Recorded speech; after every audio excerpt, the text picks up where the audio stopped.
Hello students, today we will talk about the disorders of respiratory system. Fine. And I have already told you the difference between disorders and disease in previous videos.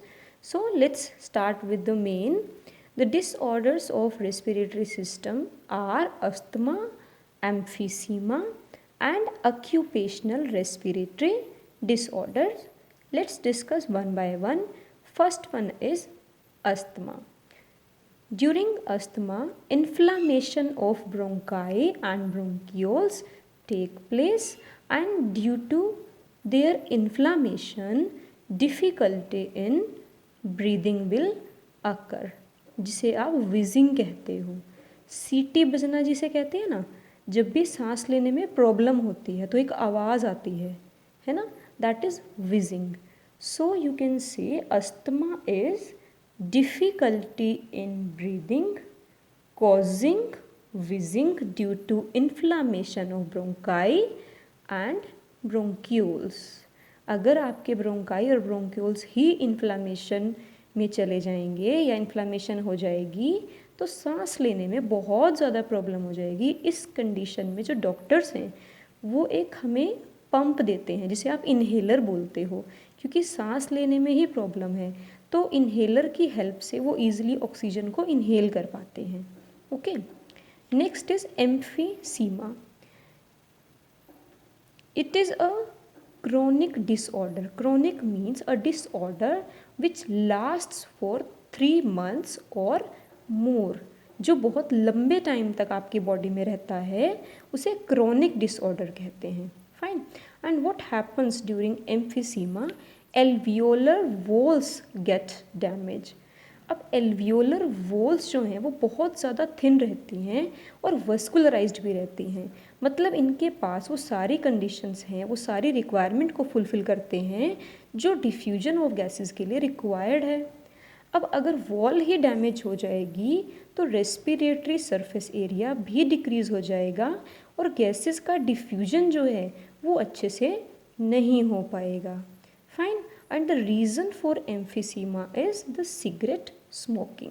जो लोग बहुत ज़्यादा cigarette पीते हैं उनके अंदर alveolar walls धीरे धीरे डैमेज होने लग जाती हैं और फिर सरफेस एरिया भी रिड्यूस हो जाता है और एज द रिज़ल्ट गैसेस का डिफ्यूजन अच्छे से नहीं हो पाता. Fine. Now the third one is occupational respiratory disorder. इसके नाम से ही आपको इंडिकेट है that this disorder is related to the occupation. Now what kind of occupation?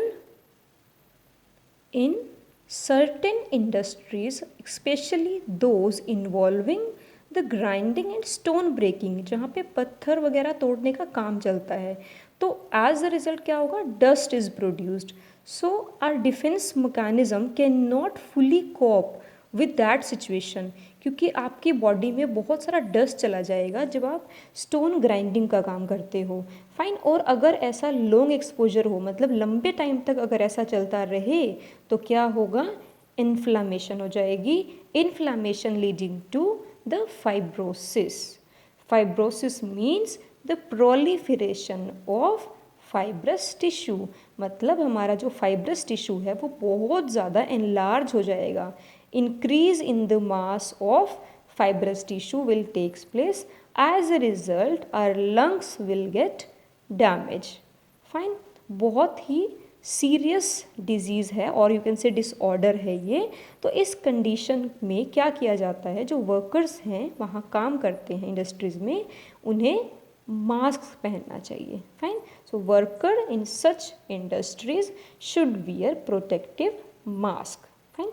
Let's revise. In case of asthma, it is a very common disease. In case of this disorder, difficulty in breathing will be there and inflammation of bronchi and bronchioles take place.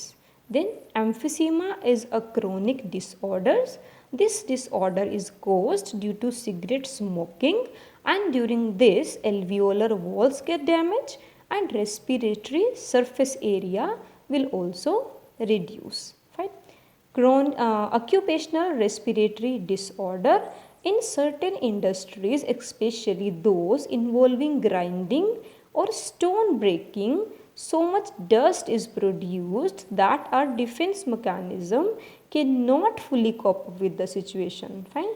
And long exposure can give rise to inflammation leading to the fibrosis, means the proliferation of fibrous tissue, thus causing damage to the lungs. And in this situation, all the workers wearing in the industry should wear protective masks.